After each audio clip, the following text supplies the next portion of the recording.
So I decided to make my video a little shorter. Um, that last one was pretty long. If you want to watch the last one, that's okay. So, to start with, I have a few arguments, and then I have arguments for God. But to start with, no one is entitled to an explanation for their belief in philosophy. Not a single fucking person is entitled to an explanation for their belief. Second, the reason why 99% of philosophers don't believe in God, it's because that's false. Let me explain. So it's really 99% of empiricists / objectivists don't believe in God. That doesn't mean that 99% of people who are philosophers don't believe in God. And no, you don't have to be a theologian to also be into philosophy. By the way, that's irrelevant. 40% of scientists believe in God and 7% of elite scientists believe in God. So with the facts that evolution exists, those don't hold candlelit arguments against God. Because if you were an atheist to say that, well, science is the reason that God doesn't exist, you're making a truth universal statement, and you cannot make that statement because of two reasons, one in philosophy and one in science. The one in science says that, well, entropy exists and there are things that we cannot know about a system. The one in philosophy says that you have to prove that claim. You have to prove why it is that science is the reason why God doesn't exist, rather than what we believe. And in other words, what you're really trying to say is science is the reason you don't believe in God, which is fine and dandy. But science, as an argument as the reason why God doesn't exist, is not an argument. Because there's 40% of scientists believe in God, knowing that there is a old universe, knowing that the earth has evolution, etc. And among other things, that doesn't stop them from believing in God. So what I'm doing now is I'm dismissing counter arguments that are made in responses to nobody. These arguments are just made out of thin air because somebody felt the need to push them out rather than actually expressing their true opinions on the subject. Of course, you could make the argument that, well, the Bible might be illegitimate because of science. You could make that argument. But here's the A2K, or problem with philosophy. Here's the A to Z problem with philosophy in general, not philosophy as a whole, but philosophy in the terms of an empiricist and an objectivist, is throughout its entire existence. And while there might be exceptions and exceptional philosophers who did believe in God, by the way, or other gods, which doesn't necessarily prove much, the A to Z problem is that there is a trend in philosophy different from science. So in science, history is acceptable and useful for argument in science. And in philosophy, the only history that is acceptable and usable is rationally based arguments and objectively proven history. And history is hard to objectively prove by any means or any terms.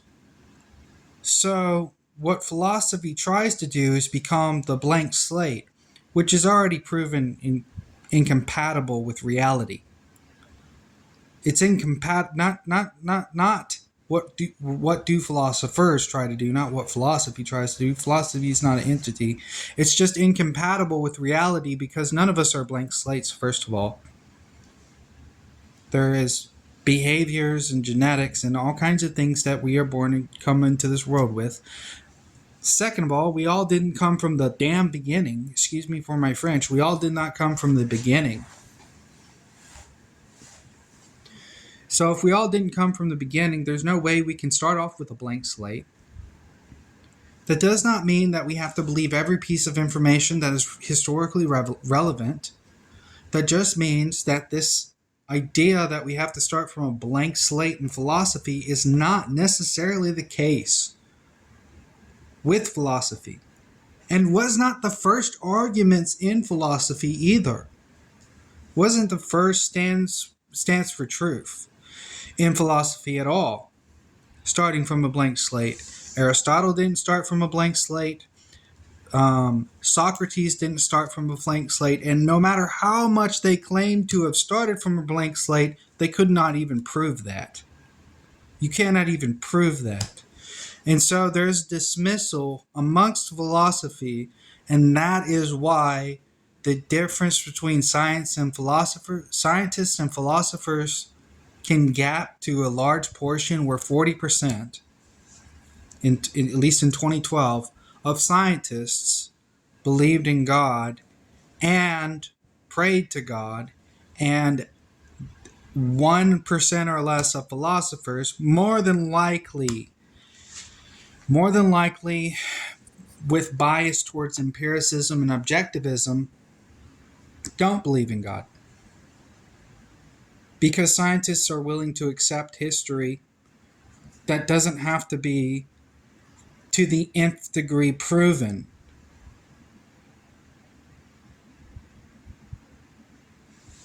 And in fact, there's no measurement in philosophy to prove whether somebody is being logical or not.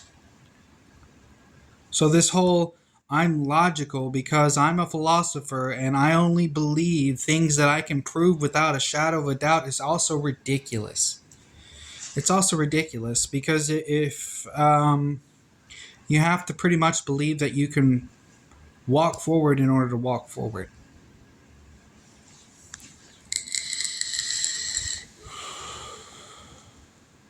So that's my view of the empiricist and the objectivist and the materialist. That's my black and white view of it. The person's not a blank slate, first of all. Second of all, observation is not the only thing in the universe. And third, there are many other components to a belief in God that are outside of philosophy, that are frankly just not in philosophy until you bring components from science into it. So there are a few biological components we can make the argument for intelligent design for. There are a few quantum mechanic components we can make the argument for intelligent design for. The person who uses Occam's razor or empiricism and objectivism can very well say that, well, I mean, proof of intelligent design does not prove that the character known as God exists. Very well, you can say that, but that's your own opinion. It's not enough evidence for you. Very fucking well, it's enough evidence for other people, though, and you're not the arbiter of evidence. Here's my other problem with empiricists. You are not the arbiter of evidence. You are not the gatekeepers of truth. So that's not an objective fucking claim either. And you are now not acting within the realm of empiricism. You're acting within the realm of bias. Which is another point I want to get to, since the whole point of this video is a criticism of the people being criticized, criticism of the people who criticize simply belief in general. And the criticism is that of hypocrisy. It's that the same criticism they make of Christians, they also embody in their own hypocrisy. Now, hypocrisy doesn't mean that it dismisses their arguments. That's hypocrisy fallacy. And to get to that point, every argument you make on hypocrisy towards Christians is also irrelevant, though. This is why I prefer being a rationalist. People who call themselves empiricists, not likely. You're not likely an empiricist. Or a materialist or an objectivist. Not likely if you're making claims to hypocrisy and appealing to hypocrisy fallacy. And that's the importance of philosophy. As long as I can structure my philosophical forms correctly, as long as I can make a fair argument, it holds up. If it doesn't hold up to you, that's fine. That is perfectly fine. We can disagree. That is my view. We can disagree. You can say, well, it's not logical, but you're making a universal claim in which you have to fucking prove it's not logical. You are doing the same fucking thing that you claim that Christians are doing. You are begging the fucking question right then and there. That you are the all-knowing being. You can be in place of God that you want to argue against. That is that argument on steroids. I'm sorry, I went a little far with that. I probably shouldn't go that far with it. So, to sum it up, I have scientific components for my beliefs, and they're completely legitimate for me. And I have biblical and historical components for my beliefs that are completely legitimate to me. Now, you can say that universally this isn't legitimate or whatnot, but you're just being facetious, as I've already shown previously. You are also imposing your bias on what the fuck evidence is to an objective component that is completely subjective on the matter, which is how much evidence does it take for me to believe in X. So, it's not really philosophical if you think about it that much. And that component will never be separated from philosophy because of the beginning of philosophy and the methods of philosophy. The human component cannot be divorced from philosophy. It alludes to the fact that no human is better than another. That can't be philosophical. So, really, in science they have something called the cosmological constant. Or, well, I could discuss entropy too. I could discuss the fact that entropy exists, and I can say, well, I still believe in God regardless of whether entropy exists. And one of you will then respond with, well, that's God is in the gaps. But the problem is you just fell over your own stump, because that's not God is in the gaps. I'm not saying God exists because we don't know a certain amount of information about a system. I'm saying because entropy exists in science, which is the information that we don't have, but the information that we have that shows that we don't have that information. For instance, as i.e. example, not the first part of discovering entropy, which was with radiation and steam, but the second part, proving entropy, which is black and white as it could possibly fucking be. You could know the momentum of a particle or the position of a particle, but you cannot know both. Because entropy exists objectively in science, we cannot then say for sure that God doesn't exist. And there's a philosophical component there that follows the law of contradiction. We can't assert that God doesn't exist just because unless we start to define to the nth degree what God is, and then in which case are we then applying our own biases to what God is, opposed to a scientific qualm about the subject. So, with that said, that's the entropy argument, where we can't assert that God doesn't exist. There is then the cosmological argument. This is not God is in the gaps argument. 1 in 20 to the 120th power.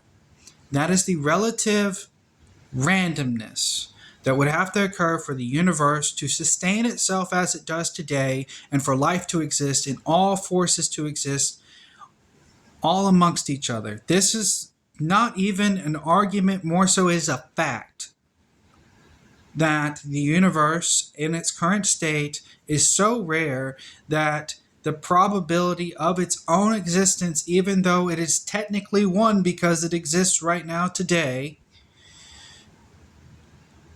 the probability of its own existence without something to contribute to it is more rare than there are atoms in the universe. That is a fact. That is an inescapable fact. It's a constant. It's not like, it's like saying the speed of light is different if you were to defer away from the constant, and that'll never hold up in any scientific case without inquiry and discovery.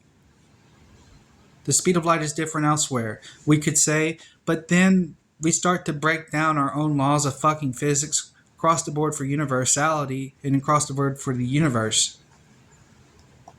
So we can't say that the constant doesn't exist even though it's fucking there. We can't say we don't understand anything about the system even though all our understandings of the system led to the very discovery of this constant. So it is a fact of reality. Like, I can't put much more weight on the fact that it exists. So, with that being said, there are 3 arguments, and they are all valid fucking arguments in science. That's how valid they are in science, that they are all acceptable in a peer-reviewed fucking journal. 1, there is 10 to the 500th power multiverses. 93% of elite scientists who are atheists said, and it's still unreasonable that this has to be the case, but there would have to be 10 to the 500th power multiverses in order for our universe to exist. 2. The other counter arguments are, within an infinite amount of time, the probability of this object in question would be 1. There are stipulations and problems with that. First of all, it's a constant. But the other issues with this is that would also include intelligent design. The probability that the universe was created would also, if there was a probability that you can attribute to it, would also be 1. There's the other 7% of scientists. So the argument doesn't hold up as an argument against God, but actually for God, given that being the case. And obviously the third one is intelligent design. Now, the counter arguments are, for this, even if you prove there's intelligent design, you would still have to prove that it's your God, etc. No. I'm going to go ahead and try and do that, but I am not required, under any law, under any debate, forum, etc., to do so. And neither is any Christian or any other person of other different belief. Nobody has to explain themselves and explain why they believe in something. That it doesn't make any sense, okay, under that context. Because I have a right to my own beliefs. And they can be as evident or unevident as I want them to be. And that would apply to everyone around the world, and it would apply in rationalism. The problem is the empiricist imposes empiricism on every person when empiricism is not that popular. If empiricism was popular, then every single person would be an atheist. If objectivism was popular, then every single person would be an objectivist. And any claim that it is more rational or more logical is on the basis of opinion. More than likely. So we don't all have to be empiricists or objectivists to be philosophical at all. Our reality only has to, our beliefs only have to have some kind of logical or even just a reason to believe in them. As a matter of fact, if none of us were rational, to put it this way, we would not have society, we would not agree upon rules, we would not have civilization, and we would not even have debate. So to call these people illogical because they believe in something is the epitome of childish behavior that is illogical because it upsets you that they don't feel a need to have the confirmation bias that you believe in the same thing they do, but you somehow have a fucking need to have the confirmation bias that they have to believe in the same thing that you do.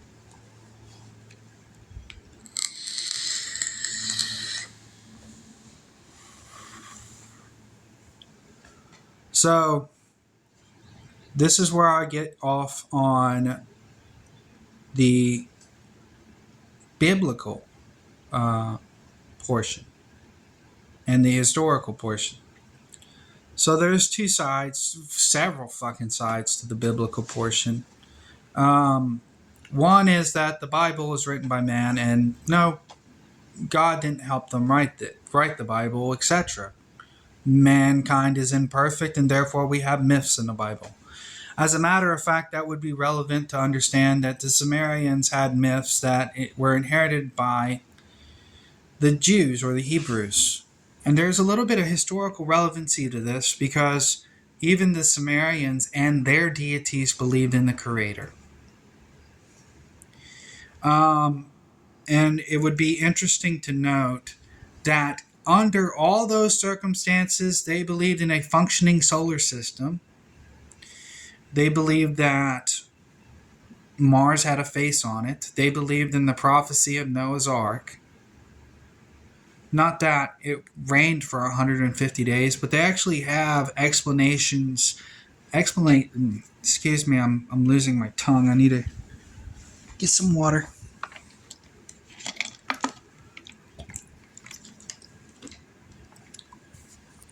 They actually have explanations.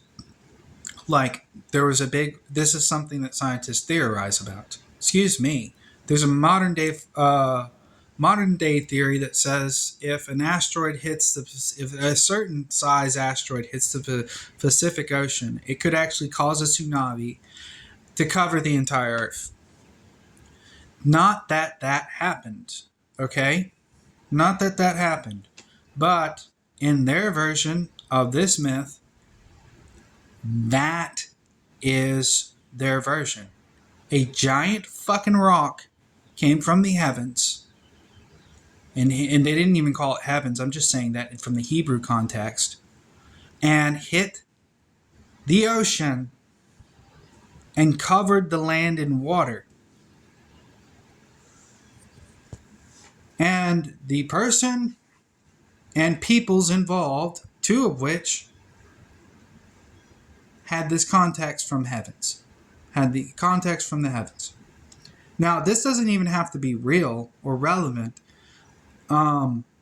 But the fact that this book is relative to an asteroid theory of fucking science, years before the creation of science, is pretty relevant. The fact that they talked about a face on Mars, etc., might be relevant because, well, first of all, if you have no interest in that, then you're either dismissing it as a non-history, but I would like to say that there is a mountain on Mars that has a face. It could be anything, right? But that would raise up some flags. Like, how did they even know, or think to believe that there was a face on Mars when there is something that resembles a face on Mars, and there's nothing that resembles a face on Mercury, Venus, Earth, or all the other planets. So our ancestors were not dumbasses.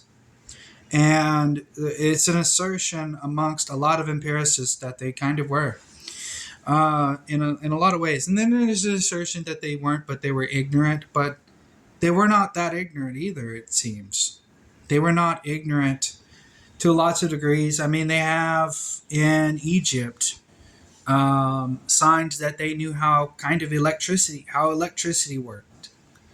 They didn't have any ways to propagate it or use it as a functioning invention, but they had ideas of how electricity worked thousands of years before we've had electricity. And that is the marriage between Samaria, the Hebrews, Israelites, and the Egyptians. It doesn't validate necessarily the Bible, but it does say that these people were not uneducated.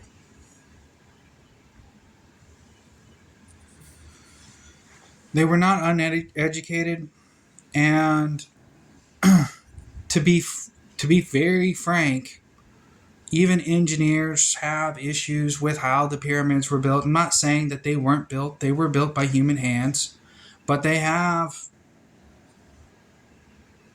complications with our math today that show that the pyramids were built by geniuses at the very least. People who had to have known the planet and the way it worked and everything, and the alignments with the equator and all the alignments with the stars. So these people were fascinated with the way things worked, which is the epitome of science. But they didn't dismiss the existence of deities at the same time. The only thing, really the few things that we have over them, is we incorporated science into our technology. And in doing so, we were able to learn more science.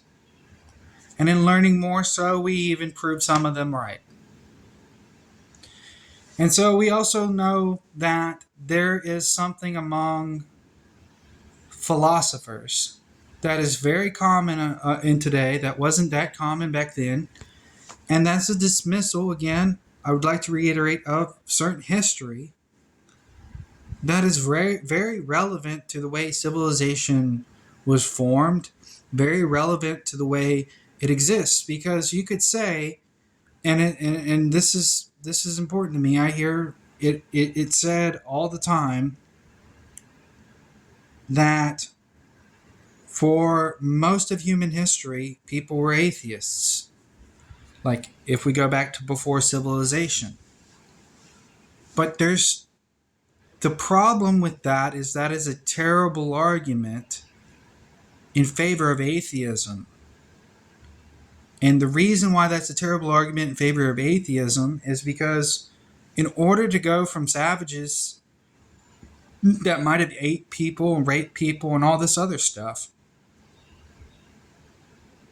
and people might be offended by that, fair enough. But in order to leave that state of mind of hunting and gathering and possibly chaos,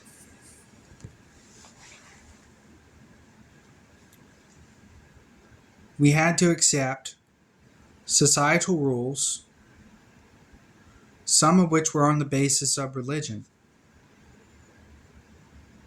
And so you can't, in this way, if you're a historian, divorce religion from history. You can if you're a philosopher, because you can say that let's start from a blank slate, etc. And that doesn't work in reality, really, at all. But as a historian, you can't divorce theology and all these other religions from history. And so to the historian, theology is very relevant to how history unfolded. To the philosopher, they always try to divorce it from history, but it's not logical to do that when it plays a fucking role. In fact, in every other case, if you were going to provide me any other case for why something is historically relevant without theology, etc., and you would argue tooth and nail for why things are the way they are because of these reasons that you believe they are the way they are, it would be an apparent hypocrisy when you divorce theology for that case. I'm not saying you have to believe in theology, or you could disbelieve in theology, but not divorce it from its actual historical components. And so that is the modern problem of philosophy. It's irrational when it comes to that relevancy. And so there is a component of an argument of authority when it comes to reading about text, but there's also a component of hypocrisy when you don't dismiss other texts. So with that said, there are components in the Bible that I'd like to take word for word, like the components of Daniel, predicting the collapse of Rome. Now, people might say, well, it's a prediction of the collapse of Media, but the problem is that Media and Persian were this is the difference between scholars and historians. Media and Persian were the same fucking country. So it would have to be Rome. And the epic tale of Daniel, which is written by 3 authors, fair enough. Daniel didn't have to write Daniel, by the way. He had friends. He could have been entirely illiterate, but the reason why he got the dreams is because he was the one who was chosen to have the dreams. And in doing so, the collapse of Rome was fucking predicted. The name of Yeshua is pretty relevant. Now, this isn't evidence per se of God, but it's evidence per se of prophecy. So the prediction for the Messiah was Emmanuel, which means in Hebrew, God among us. Jesus Christ is relevant to say that because it's in connection to the Greek. The Greek is in the New Testament. The relevancy of the Greek is because of the Greek Septuagint. The relevancy of the Greek Septuagint is because there were Jews who were married to Greeks. It's because there were Jews who were Greek. It's because there were Jews who were Persian. It's because there were many Israelites who mixed among many races. And if you went back in history, let's say we take a look at the Page of Solomon. You didn't have to have 600 wives, etc., but he did marry wives from different countries. That is also historically relevant outside of the Bible. And that being the case, this man who married women from other countries means that it was socially acceptable for Israelites to mix with many peoples, which they did. And so that's why there's a Greek component to the New Testament. That's why there is the children of David through that history that could have been of many features. including the Greek. Now, there is also notational works, like, for instance, in relevancy to this, Christ also spoke 4 different languages, and one of which was Hebrew. So it's not at all a significant thing what the color of his skin was. Could have very well been black. Could have very well been Hispanic. Or not Hispanic. Nope, that was a recent thing. So Persian. There we go. I was talking about Hispanic as reference to the color, but the Hispanic's more reference to a culture than a color. Unless you're talking about modern day. So, excuse that. But my point is that he could have been any race because of the mixture of the Israelites. And the relevancy of the Greek was the Greek Septuagint, which the Jews wrote for other Jews who happened to not speak Hebrew, and or people who converted to Judaism during that time. So this is the key. Here's the key. Why am I? It's not a Gish Gallop. It's not a leap. So Jesus is written as Jesus the way it's written because of the Greek. If you go back through the Greek, it compares to the Hebrew, which is Yeshua, which means Yahweh is salvation. And that's relevant to the prophecy given in Isaiah, which means God among us. And the modern belief of Jesus Christ, which means salvation. It ties both together in one single name. The history of Rome suggests, obviously, there are people named Jesus and people named Yeshua that existed during the Roman era. And there were rabbis of that nature. So it's important to note that it is consistent to believe and in the Christ that actually did war, but without arms, without weapons. He used peace instead, and it broke Rome the fuck apart. That's exactly what happened. Rome broke right apart and from the prophecies of Daniel, and it was all connected through the prophecies of Isaiah. And all that happened within that span of history. Even if you couldn't pinpoint that person to be Jesus, that's where it happened at. That's where it would have happened at, and that's the time it would have happened. And so as Rome broke apart, it also left the papacy. The papacy would have been spoken about in Daniel 2 as the thorn. And if you look at the history of the papacy, the blaspheming papacy, you would notice that throughout history they restricted Christians to the education they needed in order to understand all of this. All the way through until a book was stolen from the papacy, which is the irony. The theft was necessary in order for the Bible to actually be public, used for public and not just pastors and priests, etc. And that is relevant to Daniel, and there are historical notations making it relevant in Revelations. So, the evidence for Christ is the historical prophecy of Daniel, regardless of where you want to time it at. By the way, the Bible's a lot more old. I don't want to use that word. The Bible's a lot older than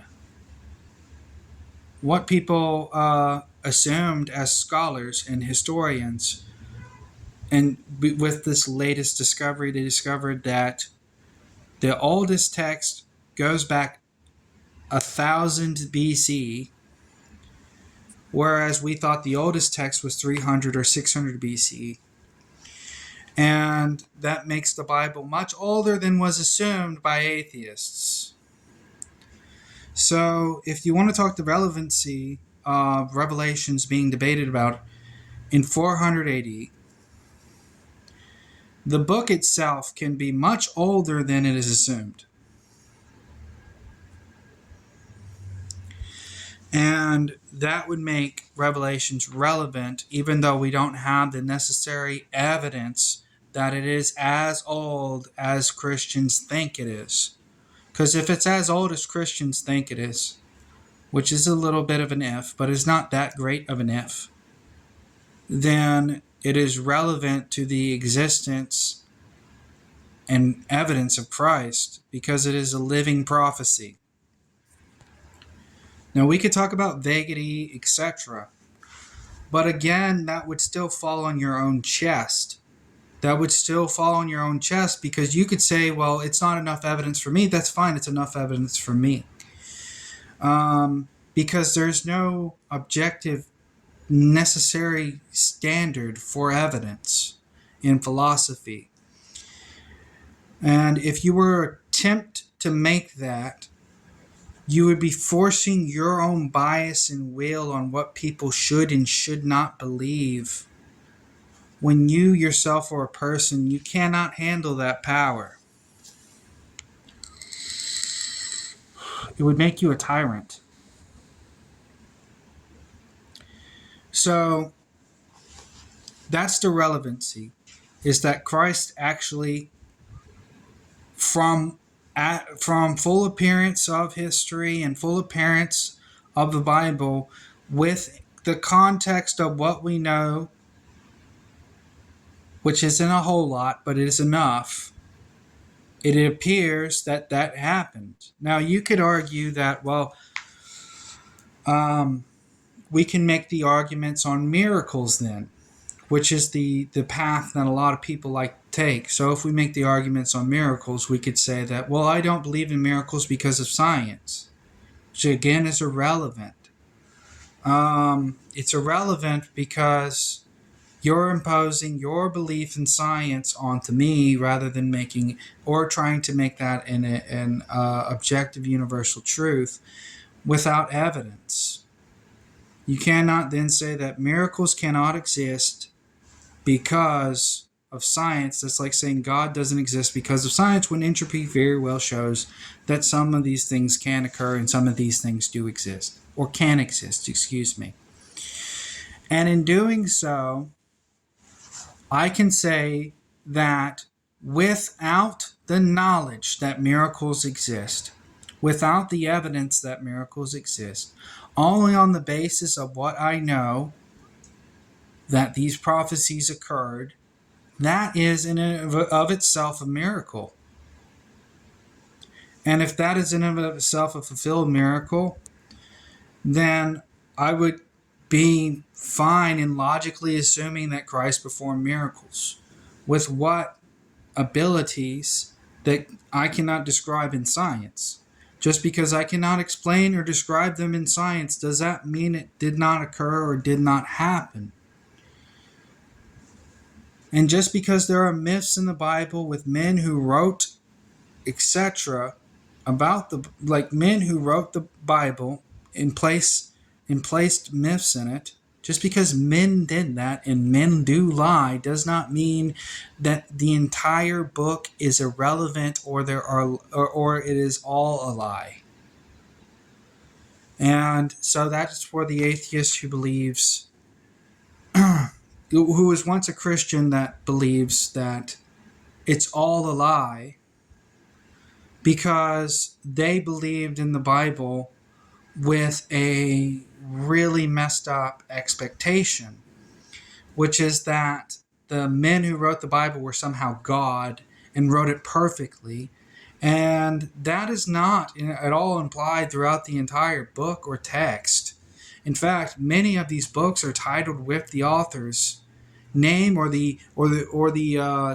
titled with the other names that the authors are referring to. So there is no implication that the Bible was written by God. And so saying that you don't believe in the Bible because you read the Bible is irrelevant. It's entirely irrelevant to any of these conversations. And lastly, I would like to say that unless you have gone through the process of making an ethical theory in philosophy or believe in an ethical theory in philosophy, like moral objectivism or moral realism or UPV or one of the terms that make incorporate ethics into philosophy, then your moral personal judgment on God is also, again, irrelevant to any of these debates on whether or not God exists. Because you have a problem with how God did things or is believed to have done things does not mean that God doesn't exist. That's like you not believing that the government exists because it did horrible shit, or other governments did horrible shit back then, including the loss of millions of lives. Because people cannot handle power, and that is evident. That is way more evident than your personal opinions and beliefs on how God should have behaved.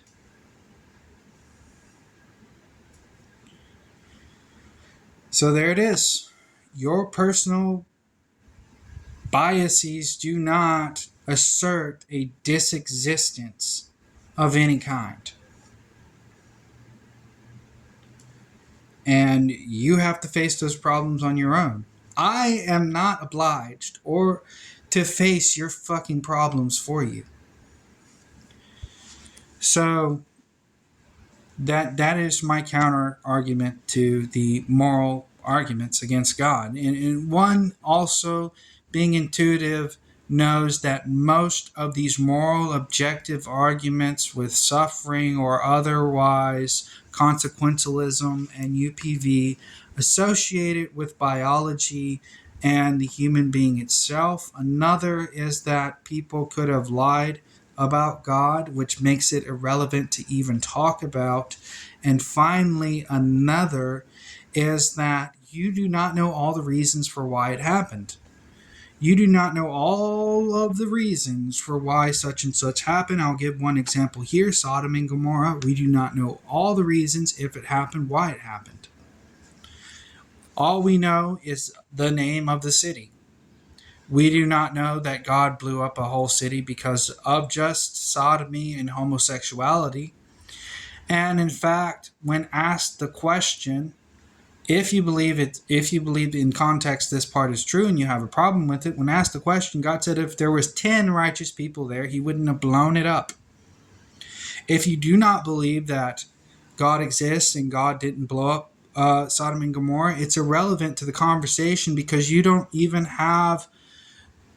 believe in the same character known as God as I do. And so it's irrelevant. It's an irrelevant disconnect and probably has something to do with your social skills.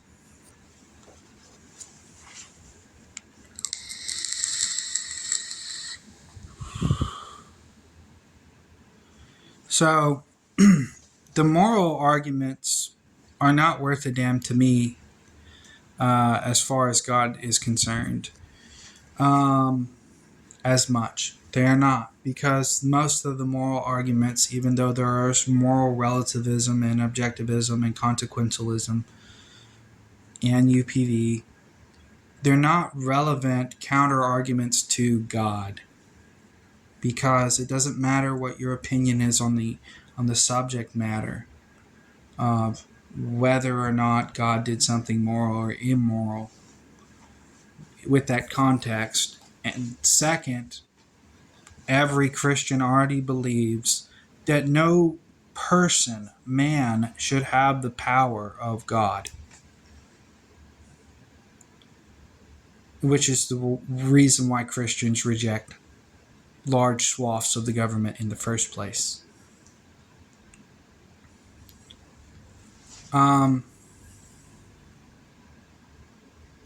So that is my entire belief system summed up as much as I possibly could within an hour. And I think I've exhausted the argument, but pretty much I believe in a God, in a Christ, because of complicated scientific arguments, the irrelevancy of saying you're a fucking atheist and thinking you're smart because of it. That has never been a philosophical argument. And the relevancy that there are historical things outside the Bible that actually confirm prophecy, which is supposed to be believed as or considered the actual word of God, not the Bible itself, but prophecy. And the output of that actually having a social and historical impact on one of the greatest nations on the fucking planet, tied to the life of Christ, in which it is highly likely somebody back then was born named Yeshua. 2, his name is subscribed in execution. 3, that would make him Jewish because his name has Jewish ties. 4, it is consistent with his own teachings. 5, because he preached Revelations and parts of Revelations actually came to pass. It is a living prophecy all the way up until the end times. Now, you could argue that with time, anything is possible. That's actually one of the counter arguments to the cosmological constant. But in doing so, you would fail to reason that including the Messiah. So there is entropy, and there are things that we don't know. There are things that we do know that are relevant to God, and it's not a God is in the gaps concept. And then there are things that are relevant to history, where philosophy or philosophers tend to dismiss because they're hyper-empiricist, objectivist, or materialists, which does not necessarily, and nor has it ever really meant truth or reality. Truth and reality are not confined to that space. And that is the disagreement that rationalists have with the rest of them. And on this basis, I am perfectly happy with my belief. I suffer no cognitive dissonance because I have a little bit of evidence for God and choose to cling on to it and believe in God for these reasons. I suffer no cognitive dissonance that the Bible has myths in it. I suffer no cognitive dissonance in believing in Christ. And there's not even any rational holes. You yourself might have rational holes because you might not be able to conceptualize it, or you might say that it is inconclusive or incoherent, but everything I've said is perfectly fine and valid. So that's my beliefs summed up.